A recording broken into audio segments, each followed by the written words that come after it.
अस्सलामुअलैकुम। प्रोग्राम खबर और तज्जिया में खुशामदीद। मैं सना नकवी। प्रोग्राम में मेरे साथ मुज़म्मिल सौवरदी साहब है। मुज़म्मिल साहब आपका बहुत शुक्रिया।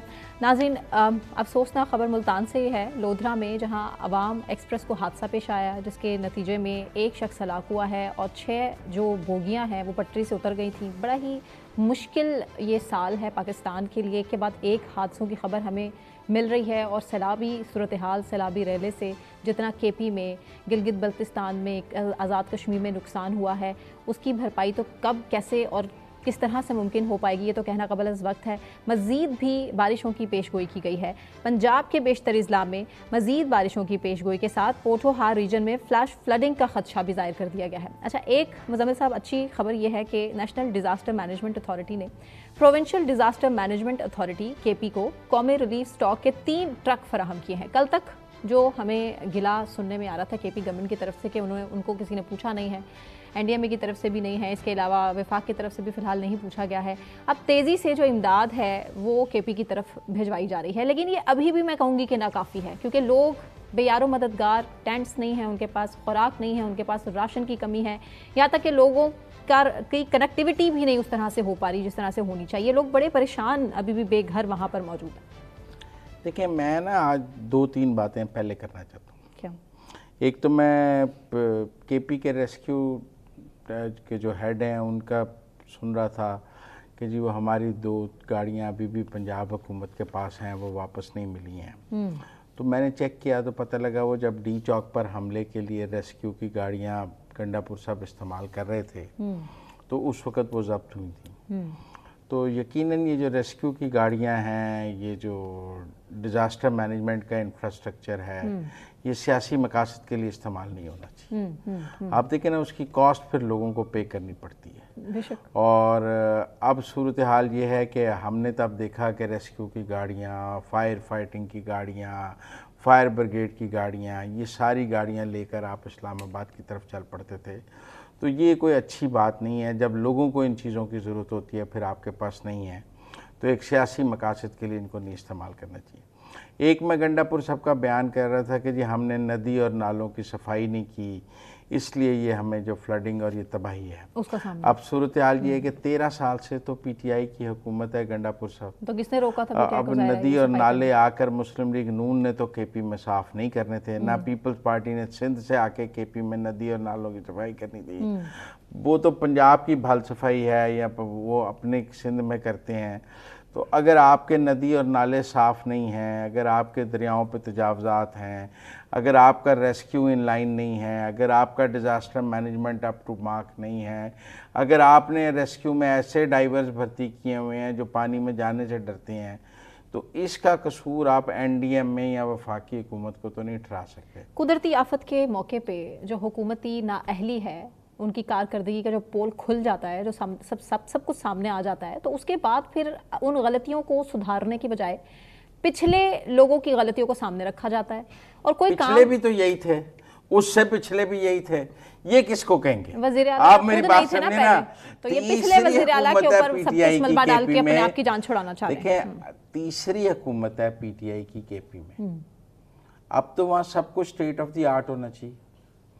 देखिए ना, वैसे तो 90 दिन में करप्शन ख़त्म हो जानी थी, चलो 13 साल में ख़त्म हो जाती। 90 दिन में कहते हैं एजुकेशन और हेल्थ, बेहतरीन अस्पताल, बेहतरीन सड़कें, बेहतरीन सब कुछ 13 साल में होना चाहिए था। तो 13 साल का इक़्तिदार काफ़ी होता है कौम को ये बताने के लिए कि आप कैसा तर्ज हुक्मरानी देना। लॉ एंड ऑर्डर की सिचुएशन नहीं आज तक वहाँ ठीक हो सकी। अब सूरत हाल ये है कि कल हमारी प्रोग्राम में जो वज़ीर आला के तर्जुमान थे वो सारा कसूर एनडीएमए का कह रहे थे। आज मेरा ख्याल है वो हमारा प्रोग्राम सुनकर एनडीएमए के हेड ने प्रेस कॉन्फ्रेंस कर दी कि जी हमने तो इनको इतना कुछ दिया है, और कल तक वो हमें कह रहे थे कि एनडीएमए ने हमें कुछ नहीं दिया। अब ये यहाँ 24 घंटे में दिया है, यहाँ मेरा मतलब वो दे रहे थे और तर्जुमान वज़ीर आला पंजाब को नहीं पता था, फराज साहब को हमारे प्रोग्राम में वो कह रहे थे। तो मेरा टेक्निकल सवाल ये है कि केपी की गवर्नमेंट को एक तो जिम्मेदारी खुद उठानी है, दूसरा वैसे तो फेडरल गवर्नमेंट ने हर मरने वाले के लिए 20 लाख रुपए जो इसमें अनाउंस किए हैं, बेशक अभी केपी गवर्नमेंट ने कुछ अनाउंस नहीं किया। वो ये कह रहे हैं कि हम लोगों का 100% नुकसान पूरा करेंगे।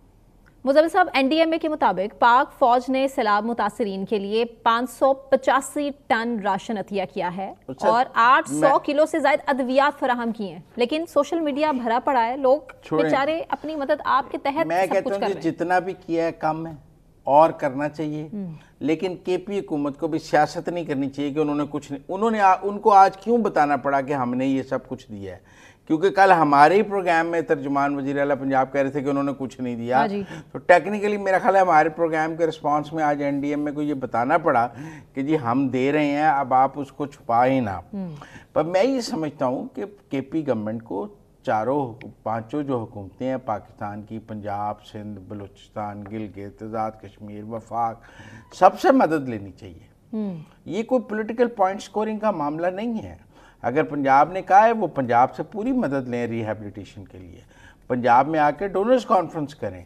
देखें जो सैलाब आया था PDM-1 की गवर्नमेंट में, सिंध में उस पर घर बन रहे हैं ना, उन्होंने डोनर्स कॉन्फ्रेंस से पैसे इकट्ठे किए हैं और घर बन रहे हैं और वो हर लोगों को घर दे रहे हैं।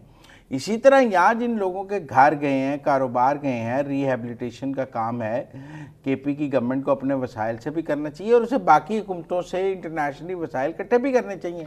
अच्छा मुजम्मिल साहब, अभी कल तक का एक कॉन्फ्लिक्ट ये भी था इमदाद के हवाले से, डोनेशन के हवाले से, केपी गवर्नमेंट ने जाँ बहक अफराद के घर वालों को कितने पैसे दिए उसकी अब अमाउंट सामने आई है, 20-20 लाख रुपए हुकूमत ने केपी में सैलाब के बायस मुख्तलिफ हुकूमत ने दी। ये तो फेडरल मिनिस्टर सरदार यूसुफ साहब जो मानसेरा से हैं जी, उन्होंने फेडरल गवर्नमेंट के बिहाफ पे ऐलान किया है। गंडापुर साहब का ऐलान ये है कि हम 100% कंपनसेशन देंगे। अभी मेरा ख्याल है कि हर आदमी अपने नुकसान बताएगा, तो केपी गवर्नमेंट ये कह रही है कि जिसका जितना नुकसान हुआ है हम पूरा करेंगे। अब किसी का घर तबाह हुआ है, घर बनाने के पैसे दिए जाएंगे, किसी का कारोबार है, किसी की गाड़ी है, अब इंसानी जान है। मेरे ख्याल में केपी गवर्नमेंट का ये जो ऐलान है ना कि 100% कॉम्पनसेशन देंगे, इसलिए उनका फिगर अभी सामने नहीं आया। फेडरल गवर्नमेंट ने जिन लोगों की जहाँ बहक हुए हैं उनको 20-22 लाख रुपए असल हकदार तक ये पहुंच जाइए और लोगों को फौरन पैसे चाहिए होते हैं। मैं आज मेरा दिल दहल गया, मैंने जब बुनीर में कब्रें बनती देखी, जब लोगों की ऐसे कब्रें देखी कि इकट्ठे दफनाया जा रहा है, तो मुझे ऐसे लगा जैसे नया कब्रिस्तान, कब्र का शहर बनाया जा रहा है। एक ही घर के 21 अफराद, किसी की शादी थी, इसलिए मैं जाती तौर पर समझता हूँ कि केपी गवर्नमेंट को सारी हुकूमतों को साथ लेकर चलना चाहिए। कोई सियासत करने का वक्त नहीं है, सानहे का वक्त है, सबको साथ लेकर चलें। जो जो उनसे ज़ाहिर यकजहती कर रहा है उसको आगे से गालम गलूज की बजाय उससे कहें कि आप हमारी ये मदद करें, ये मदद करें, क्योंकि जो भी मदद होगी वो जाएगी पीटीआई और केपी हुकूमत के क्रेडिट में, उनके ज़रिए ही होगी ना, कोई डायरेक्ट तो नहीं कर सकता। तो मेरा ज़ाती तौर पर ये ख्याल है बहुत बड़ा सानहे। वैसे तो अब हम सैलाबों के आदी हो गए हैं, इससे बड़े बड़े सैलाब पाकिस्तान में आए हैं और लाखों लोग उसमें, लोगों के घर गए, सब कुछ गए। 21 लाख घर सिंध में तबाह हुए, 21 लाख। आप मेरी बात समझें। इसी तरह पंजाब में बहुत बड़े बड़े सैलाब आए हैं और मजीद बारिशों की पेशगोई है। अच्छा, रास्ते भी बंद कर दिए, शाहराहें, पुल बंद कर दिए गए। हाँ, मेरे ख्याल में एक तो क्लाइमेट चेंज की पॉलिसी, लोग बिला वजह बिल्कुल सफर ना करें। हमें बारिशों से निपटने के लिए अपने सीवरेज सिस्टम, दरियाओं के सिस्टम सारे अपग्रेड करने पड़ेंगे, वरना हम हर साल इसका शिकार होते हैं। बिल्कुल ठीक है, ब्रेक लेते हैं, ब्रेक से वापस आने के बाद कंटिन्यू करेंगे। हमारे साथ रहिए।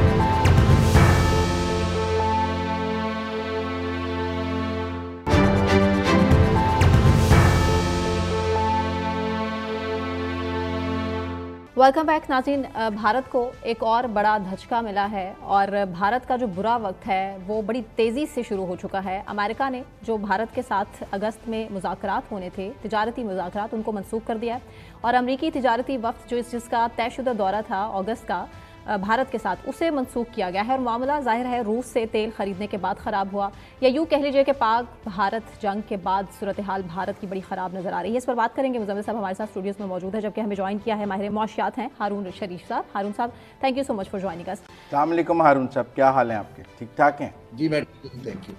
हारून साहब को 20% एक्सपोर्ट्स हैं टोटल इंडिया की टू यूएस। समवॉट पिछले एनुअल ईयर $86 बिलियन की एक्सपोर्ट्स हैं उनकी, और 50% टैरिफ से सबका ख्याल है कि ये बहुत ड्रास्टिकली गिरेंगी और उनकी इकॉनमी को, कोई जीडीपी को भी, ग्रोथ को भी बहुत तेजी से नीचे गिराएंगी, रुपए की कदर को भी गिराएंगी। आप क्या देखते हैं?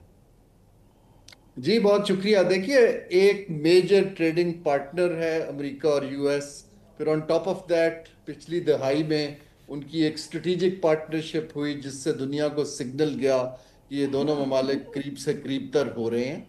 अब ये हुआ है कि प्रेसिडेंट ट्रंप की थिंकिंग में, क्योंकि ट्रेड का पलड़ा इंडिया की तरफ भारी है, अमेरिका जो है वो उनको कम चीजें बेचता है, कोई 40 अरब डॉलर की, जबकि इंडिया जो है वो कोई 130 अरब डॉलर की चीजें बेचता है। तो उस पर प्रेसिडेंट ट्रंप ने मैसेज भेजा कि जी आप अमेरिका से चीजें मजीद खरीदिए और बाकी ममालिक से ना खरीदिए। अब इस पे भाई एक डिबेट कर सकते हैं कि बायलैटरल क्यों खेल रहे हैं प्रेसिडेंट ट्रंप, मल्टीलैटरल सिस्टम में क्यों नहीं जाते, लेकिन हकीकत यह है कि वो हर एक के साथ अपना ट्रेड डेफिसिट देख के उसको बैलेंस करने के लिए टैरिफ को एज ए टूल यूज कर रहे हैं। इंडिया के लिए ये जो अभी ट्रेड डील वो साइन कर रहे थे और आखिरी हफ्ते में अगस्त के यूएस टीम एक्सपेक्टेड थी, वो क्योंकि ये पहले बिहाइंड द सीन सिग्नलिंग होती है, सिग्नलिंग बड़ी क्लियर थी कि इंडिया में मोदी साहब जो हैं वो अपना पॉलिटिकल कैपिटल बहुत हार चुके हैं और वो नहीं चाहते थे कि इस ट्रेड डील की अनाउंसमेंट से मजीद हारें।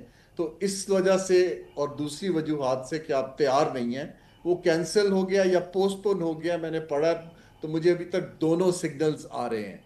इंडिया को धचका लगा है, उनको नई मार्केट्स ढूंढनी है। अगर आप देखें नया सिग्नल सियासी तौर पे वो सेल्फ रिलायंट का देना शुरू कर दिया। अब सेल्फ रिलायंट के सिग्नल को देते हुए अगर वो अपनी एडजस्टमेंट भी करते हैं तो जो एक दुनिया में इमेज था कि साउथ एशिया में इंडिया रूल कर रहा है, अब वो इमेज जो है तब्दील हो गया। नहीं, पर आपको लगता है दुनिया में इतने 130 बिलियन डॉलर का कोई ट्रेडिंग पार्टनर मौजूद है? क्योंकि आप ऑलरेडी सारे ट्रेडिंग पार्टनर्स को एग्जॉस्ट कर चुके होते हैं। यूरोप के साथ आपकी एक एक्सपोर्ट मौजूद है, ऑस्ट्रेलिया के साथ मौजूद है, ग्रेट ब्रिटेन के साथ मौजूद है, हर ट्रेडिंग पार्टनर के साथ आपकी मौजूद है। एक नया ट्रेडिंग पार्टनर इस दुनिया में 130 बिलियन डॉलर का कहाँ से पैदा हो जाएगा? जी आप बिल्कुल दुरुस्त फरमा रहे हैं। देखिए, अमेरिका का बार्गेनिंग पॉइंट ही ये है कि वो दुनिया की सबसे बड़ी कंज्यूमर मार्केट है। वो कहते हैं हमारी टर्म्स पर, प्रेसिडेंट साहब कहते हैं हमसे बात कीजिए। अब इंडिया, पाकिस्तान और इवन चीन, किसी भी मुल्क, पाकिस्तान का तो वॉल्यूम भी बहुत कम है, 7.5-8 बिलियन डॉलर, इतनी बड़ा अगर आपकी ट्रेड पे तकरीबन 50% टैक्स लग जाता है और आप ओवरनाइट तो नया पार्टनर नहीं ढूंढ सकते, अगर आप ढूंढेंगे भी तो अगले आपको 5-7-8-10 साल लगेंगे। तो अब ये एक एडजस्टमेंट का पीरियड है हिंदुस्तान की तरफ से, इकोनॉमिक स्लो डाउन का है, उनकी प्रोडक्शन जो है उसकी कैपेसिटी का कम होने का खदशा है, लोकल मार्केट इतना एब्जॉर्ब नहीं कर पाएगी।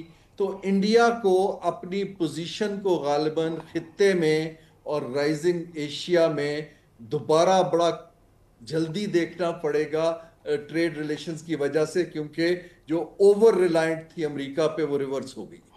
और मैंने ये भी देखा है कि 2020 से इंडिया ने चाइनीज पर वीज़ों पर पाबंदी लगाई हुई थी, पर अब इस लड़ाई के बाद उन्होंने चाइनीज पर से वीज़ों पर पाबंदी हटाई है और कोई एससीओ समिट में भी मोदी साहब जाना चाहते हैं। कैन यू थिंक कि चाइना इंडिया का उतना बड़ा ट्रेडिंग पार्टनर बन सकता है जितना बड़ा अमेरिका है? क्या इंडियंस चाइना को 130 बिलियन डॉलर की मार्केट के तौर पे देखते हैं? देखिए, अभी उनकी कोई 100 अरब की ट्रेड तो है जी, लेकिन इसको डबल करना इतना आसान नहीं है, क्योंकि इंडिया को बहुत सालों से चीन जो है वो एज एन एडवर्सरी देख रहा है और अमेरिका उसको as an adversary to China competition में प्रमोट कर रहा है। अब चीनी जो मेरी समझ है पिछले 8-10 साल उनसे काम करके, वो बड़ा लॉन्ग टर्म चीजों को स्लोली लेते हैं। वो ये नहीं कि ट्रेड के दरवाजे खोल देंगे इमीडिएटली। हैविंग सेड दैट, क्योंकि चीन की ट्रेड के ऊपर भी प्रेशर है यूनाइटेड स्टेट्स की तरफ से, तो चीन भी नई मंडियां देख रहा है। तो ये एक एशिया और रीजन के अंदर नई पार्टनरशिप निकल सकती है, लेकिन 100-150 बिलियन डॉलर की ट्रेड को डाइवर्ट करना ये कोई 1-2 साल का काम नहीं है। तो इस शॉक को इंडिया कैसे एब्जॉर्ब करता है, नेबरिंग कंट्री अपने आप को कैसे रिपोजिशन करते हैं, ये एक चेंज का मोमेंट है और अमेरिका की तरफ से कोई अभी शॉर्ट टर्म में लचक दिखाई नहीं दे रही। देखें, पाकिस्तान जो है अमेरिका को एक्सपोर्ट करता है गारमेंट्स, अच्छा, हमारे मोस्ट मोस्टली गारमेंट्स, इंडिया भी गारमेंट्स एक्सपोर्ट करता है, बांग्लादेश भी गारमेंट्स एक्सपोर्ट करता है और वियतनाम भी गारमेंट्स एक्सपोर्ट करता है, अगर मैं उनके major trading partners for garments. अब उसमें पाकिस्तान पर 19% है, बांग्लादेश पे 25% है, इंडिया पे 50% है, वियतनाम पे 25% है। क्या ये एज है कि हम कोई इंडियन शेयर इसमें से ले लें अमेरिकन मार्केट में से, या आपको नहीं नज़र आता कि हम कोई इंडियन शेयर जो है वो उठा सकेंगे कि हमारा टैरिफ लो है, हम कंपेटिटिव हो जाएंगे 19% से 50% की निस्बत, या बांग्लादेश 25% पे है, हम ये शेयर उठा सकते हैं या हम में कैपेसिटी नहीं है? जी, हमारी टेक्सटाइल अपने आप से ऑनेस्ट होना चाहिए। हमारी वैल्यू एडेड टेक्सटाइल इतनी कंपेटिटिव नहीं है। इन्होंने एक्सपेंशन नहीं की, इन्वेस्टमेंट्स नहीं की उसके अंदर। तो ये 5% का जो फर्क आ रहा है, वियतनाम तो बहुत ज्यादा टेक्नोलॉजी की एक्सपोर्ट भी करता है, बट बांग्लादेश का है, श्रीलंका का है, इंडिया का बहुत ज्यादा है। उसके अंदर कुछ मार्केट जो है, जैसे 2 4 5 अरब डॉलर की तो मुझे दिखती है।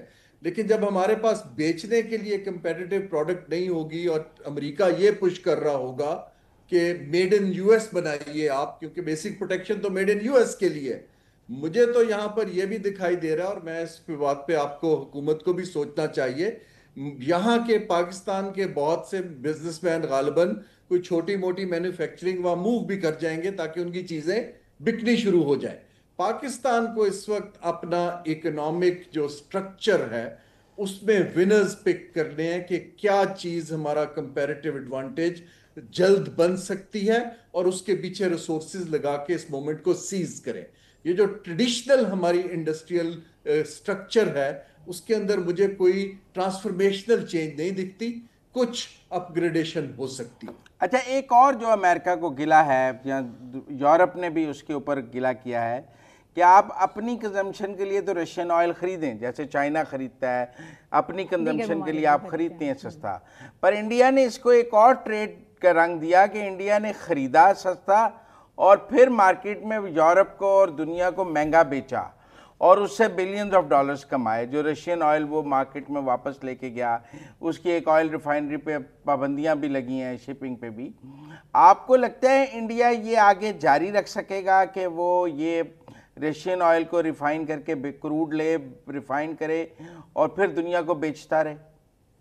जी, इंडिया का सबसे बड़ा नुकसान जो है माली के अलावा वो ट्रस्ट डेफिसिट का है, कि इंडिया एक ओवर स्मार्ट तरीके से सबके साथ प्ले अराउंड करता रहा है। वहां पर ये जो ट्रस्ट डेफिसिट को रीबिल्ड करते, अभी आप देखिए पाकिस्तान इंडिया के कॉन्फ्लिक्ट के बाद जो उनकी टीम गई थी बाहर, उसकी रिसेप्शन, मैं तब वहीं उन ममालिक में था, इट वाज ए रिसेप्शन जिसको किसी ने इतना सीरियसली नहीं लिया। इंडिया को अब अपने आप को as an economy, as principled nation, और जो दुनिया के साथ चलना चाहता है, सिर्फ अपनी गेम नहीं खेल रहा, ये एक रीएस्टेब्लिश करने का पीरियड है। और जबकि मोदी साहब की हुकूमत के इस वक्त रेटिंग नीचे जा रही हैं, आई थिंक अगले 3 से 5 साल वहां एक ट्रांजिशन होगी, और एक मुश्किल ट्रांजिशन होगी। और वो फिर ये तो मानना पड़ेगा एक बड़ी मईशत है, लेकिन धचके उनको, जिसको हम इकोनॉमिक शॉक्स कहते हैं। अच्छा, अब आप चूंकि आपने कहा अगले 3 से 5 साल आप भारत में रिसेशन देख रहे हैं, हम उनकी जीडीपी 6% के करीब देख रहे थे ग्रो करते हुए, और उनके रिजर्व्स बहुत तेजी से बढ़ते हुए देख रहे थे। आप ये जीडीपी 2-3% पे आती देख रहे हैं, या वो उसको 6% पे सस्टेन कर लेंगे अब भी? नहीं जी, 6 से कुछ कम आती देख रहा हूं, 2 पे नहीं आएगी। बड़ी इकोनॉमी है, डिवर्सिफाइड है, खाली एक काम नहीं करती। उनकी बहुत सी एक्सपोर्ट जो है वो इम्पोर्टेंट है, जो कि नॉलेज प्रोडक्ट्स की है, आईटी की है। मैं रिसेशन की बात नहीं कर रहा था, मैं एक ट्रांजिशन की बात कर रहा था, in the politics, in policies, और वो कैसे दुनिया से अब मल्टीपल प्लेयर से डील करते हैं, rather than being just the partner of the US. ये एक बहुत बड़ी तब्दीली है, और इसका खित्ते के ऊपर भी असर आएगा, ट्रेड पर भी आएगा, इन्वेस्टमेंट पर भी आएगा, और जियो पॉलिटिक्स पर भी आएगा। लेकिन मैंने कुछ 6-7 बरस वहां काम किया है, वर्ल्ड बैंक का जब मैं काम करता था सीनियर एडवाइजर, तो मुझे कुछ समझ है इस वक्त। ये जो over cell shining India, rising India आप करते हैं और बीच में आप जो काम करते हैं वो एट टाइम्स फिर बैकफायर करते हैं। इंडिया इस वक्त उसको डील कर रहा है और उसको संभलने में वक्त लगेगा क्योंकि सियासत वॉलेटाइल है। पाकिस्तान को इस वक्त इंडिया सेंट्रिक होने की कम जरूरत है, अपना कंपेटिटिवनेस बढ़ाने की जरूरत है, इन्वेस्टमेंट लोकल पे फोकस करने की जरूरत है, ना कि जो हमारा पुराना वतीरा है कि जी को बाहर से आए और सब कुछ तब्दील हो जाए। वो भी ठीक हमें है। लोकल कॉन्फिडेंस के लिए विनर्स पिक करने हैं। मैं फिर से कहूंगा 3-4 चीजें हैं, फूड है, एग्रीकल्चर है, आईटी है, वैल्यू एडेड टेक्सटाइल है।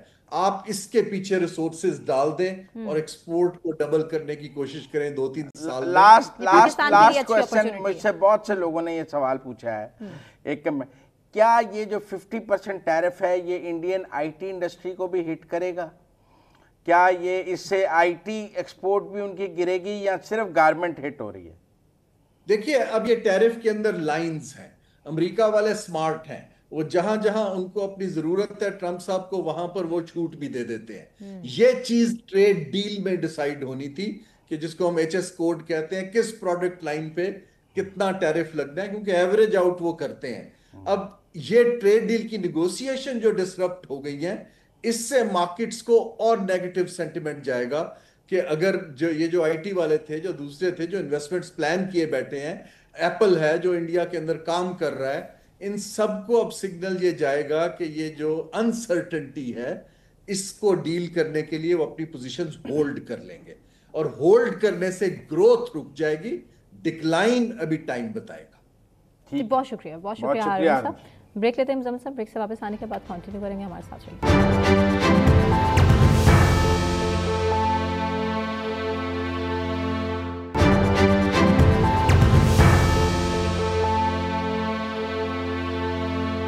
वेलकम बैक नाज़रीन। अब हम बात करेंगे खालिस्तान रेफरेंडम के हवाले से, जो कि अब वाशिंगटन में मुनक्किद किया जा रहा है। खालिस्तान रेफरेंडम का सिलसिला पूरी दुनिया में जारी है और 2021 से अब तक 8 ममालिक में ये कामयाबी से मुनक्किद भी हो चुका है। और इंडिया के जो प्रोपेगेंडा है उसके बरक्स बैनुल-अक़वामी कवानीन के मुताबिक सिख बिरादरी को एक पुरअमन जिद्दोजहद जारी रखनी चाहिए, लेकिन भारत हमेशा अक़लियतों के साथ सलूक करता क्या आ रहा है, ये किसी से ढकी छुपी बात नहीं है। अब अमेरिका फ्रंट फुट पर है, सपोर्ट करेगा। ये referendum Sikh for justice SFJ के ज़ेरे तमाम मुनक्किद किया जा रहा है। बात करेंगे इस पर। मुजम्मिल सौरवदी साहब हमारे साथ स्टूडियोज़ में मौजूद हैं, जबकि दिफाई तज्ज़ियाकार है अब्दुल्ला गुल साहब, उन्होंने हमें ज्वाइन किया है। अब्दुल्ला गुल साहब, thank you so much for joining us. Muzammil साहब, ओवर टू यू। अब्दुल्ला गुल साहब, अब अमेरिका में इस रेफरेंडम के होने की कोई ख़ास अहमियत, क्योंकि कनाडा में देखा, ब्रिटेन में देखा, ऑस्ट्रेलिया में देखा, न्यूजीलैंड में देखा, को 8 मुल्कों में तो हम ये रेफरेंडम देख चुके हैं। यूएस काफ़ी लेट आया, यहाँ क्या आप सिग्निफिकेंस देखते हैं अमेरिका में खालिस्तान रेफरेंडम की?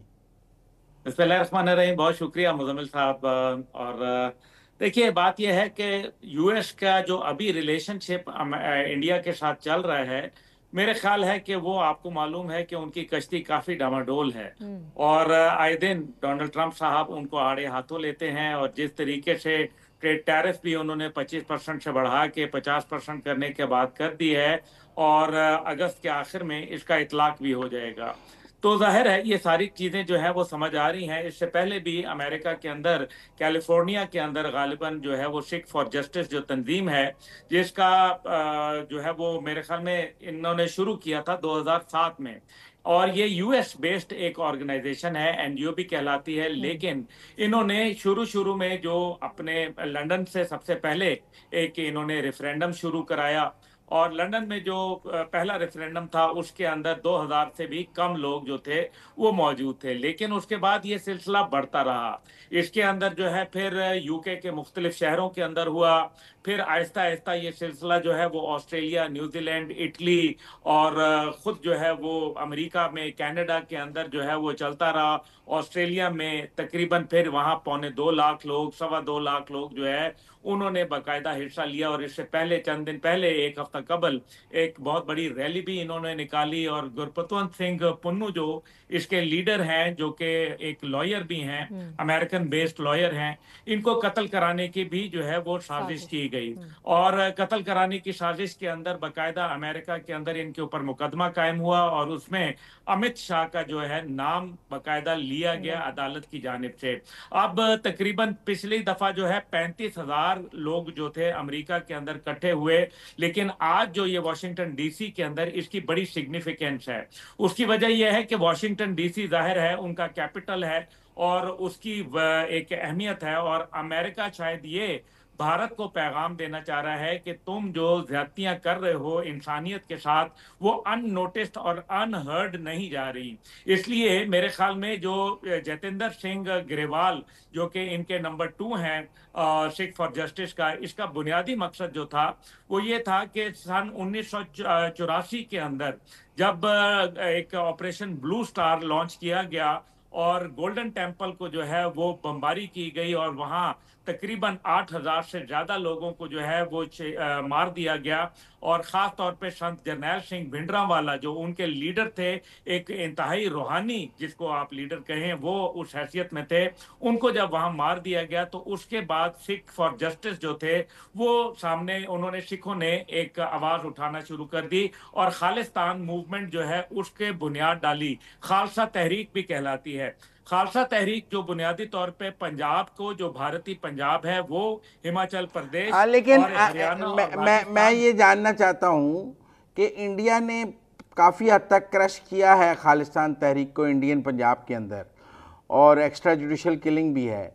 ये जो अब रेफरेंडम्स हैं, आपको लगता है कि ये खालिस्तान का गोल अचीव कर लेंगे, या इनकी बस एक सफारती हैसियत है, इससे ज़्यादा इनकी कोई हैसियत नहीं है, पॉलिटिकल हैसियत है? मुजम्मिल साहब, आपसे बेहतर कौन जानता है कि इंडिया का टूटना जो है वो ठहर चुका है, और नरेंद्र मोदी जो है वो खुद तोड़ के जाएगा, क्योंकि जिस तरीके से उसने नफरतें पैदा की। आपको याद होगा कि खालसा तहरीक का झंडा जब अभी हालिया पिछले साल, जब आपको याद है कि किसानों की मूवमेंट चली, तो उसके ऊपर बाकायदा लाल किले के ऊपर जाके उन्होंने खालिस्तान का झंडा लहरा दिया। उसके अंदर भी सिख एक बड़ी तादाद में मौजूद थे, इसमें कोई शक नहीं है कि अभी अमृतसर के अंदर बाकायदा उन्होंने 6 मिसाइल जो थे, जब पाकिस्तान भारत जंग हुई तो नूर खान बेस से मिसाइल दागने से 6 घंटे पहले उन्होंने 6 मिसाइल जो थे अमृतसर के ऊपर दाग दिए, लेकिन दुनिया उसके ऊपर जो है उन्होंने नोटिस उस तरह से नहीं लिया। लेकिन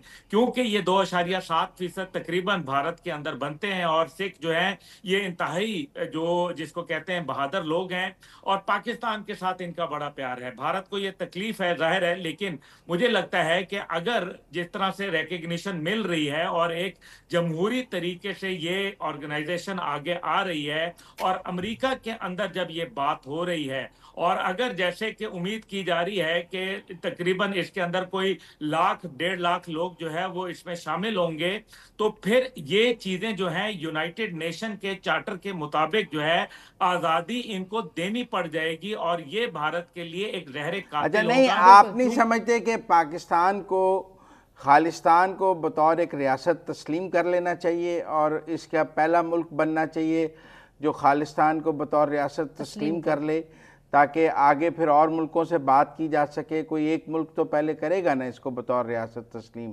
तो देखिए, मेरे ख्याल में सबसे पहले तो उनको पजीराई देनी चाहिए है मुकम्मल, और क्योंकि हमें ये प्रॉब्लम भी है कि अगर हम खालिस्तान की ऐसी कोई बात करेंगे तो जाहिर है बलूचिस्तान हमारा एक ग्रे एरिया है, और भारत जो है आपको मालूम है कि वो पहले भी खुलेआम बलूचिस्तान के अंदर तमाम कार्रवाइयां करता रहा, और हम 191 पेज का जो है वो डोजियर भी जो है यूनाइटेड नेशन के अंदर जो है वो पेश कर चुके हैं, लेकिन 151 पेजों का।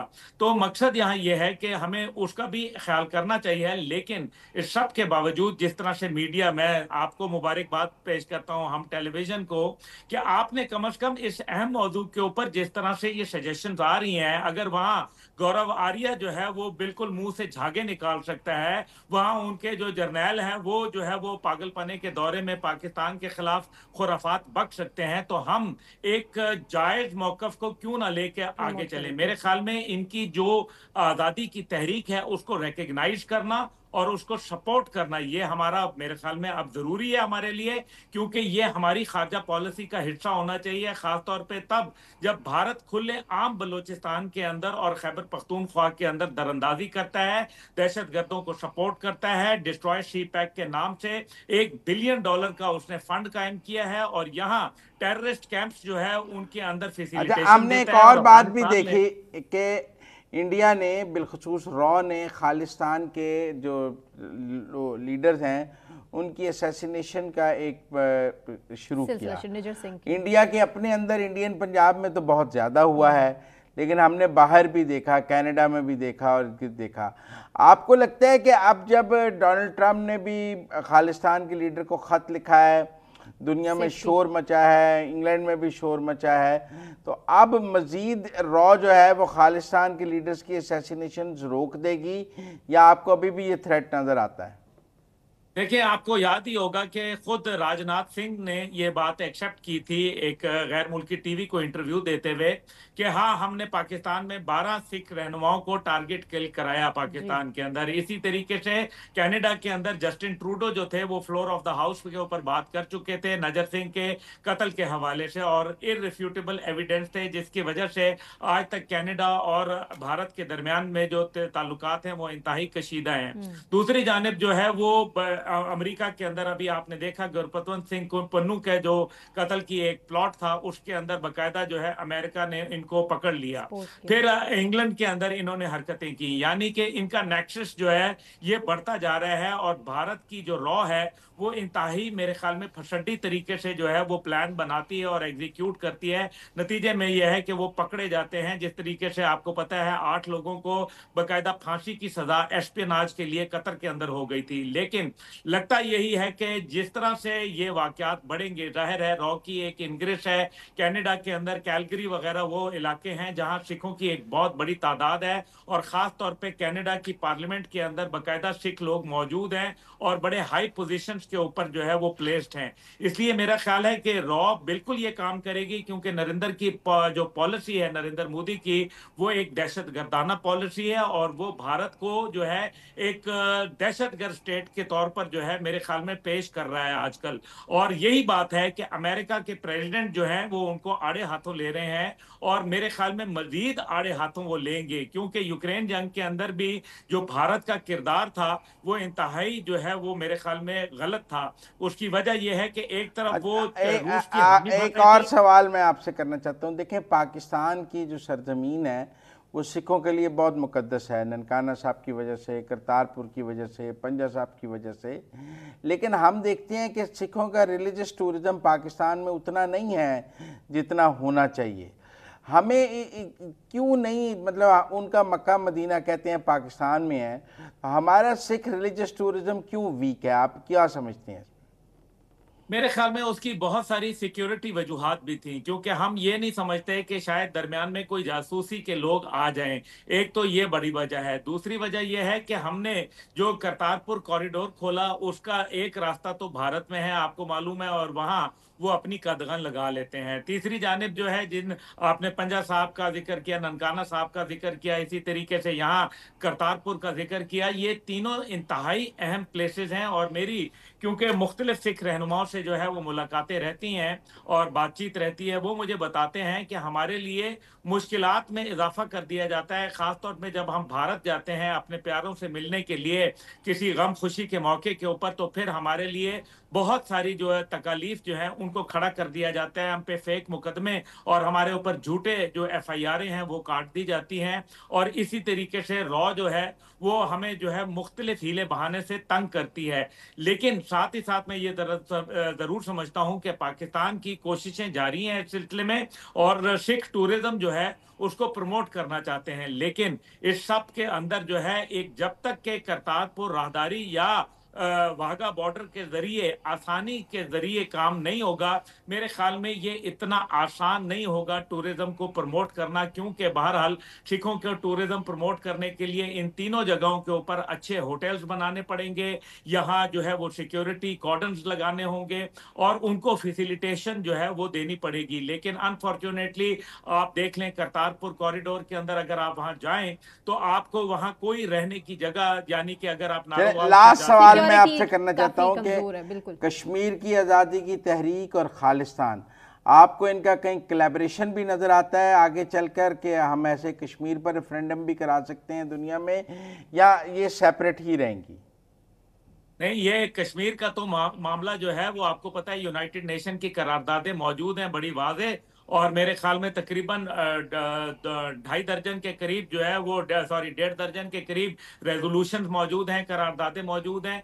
अब मसला यहाँ सिर्फ इतना सा है कि सिखों का अगर ये खालिस्तान जो है बन जाता है तो कश्मीर आपको प्लेट में मिल जाएगा। उसकी वजह यह है कि उसके तमाम जो एंट्री पॉइंट्स हैं जो कश्मीर के हैं वो आपके इंडियन पंजाब से होके गुजरते हैं, और इंडियन पंजाब जो है वो पाकिस्तान के लिए इंतहाई दर्द दिल रखते हैं, और पाकिस्तान से उनकी मानूसियत दिन ब दिन इजाफा हो रही है। मेरा ख्याल है कि ये एक अच्छा खुशाइन स्टेप है, लेकिन कश्मीर का मामला जो है वो अभी फिलहाल मेरे ख्याल में इतनी आसानी से तय नहीं होने लगा, अनलेस और अनटिल डोनाल्ड ट्रंप जो है वो जाती तौर के ऊपर इसके अंदर दिलचस्पी लें, क्योंकि फिलहाल उन्होंने ज़बानी कलामी तो कहा है लेकिन अमली तौर पर आपको ना पानी के ऊपर कोई मामला जो है वो नजर आ रहा है कि भारत की सरजनिश हुई हो, और ना ही कश्मीर के ऊपर कोई बातचीत का ऐसा कोई मौका इंटरनेशनल फोरम क्रिएट किया। लेकिन आखिरी बात जो मैं आपसे मुजम्मिल साहब जरूर करूंगा कि G8 कॉन्फ्रेंस के अंदर आपने देखा कि किस तरीके से बकायदा वो कश्मीर में रखी गई और तमाम दुनिया के लीडर जो थे वो वहां मौजूद थे। इसका मतलब यह है कि दुनिया ने कहीं नीमे बरूं नीमे दरूं जो है वो कश्मीर को भारत का हिस्सा जो है वो तस्लीम किया हुआ है, जिसको हम किसी सूरत कबूल नहीं करते। बिल्कुल ठीक, बहुत शुक्रिया अब्दुल्ला साहब, बहुत शुक्रिया आपका, मुजम्मिल साहब आपका भी बहुत शुक्रिया। मुझे सना नकवी को इजाज़त दीजिए, अपना ख्याल रखिए।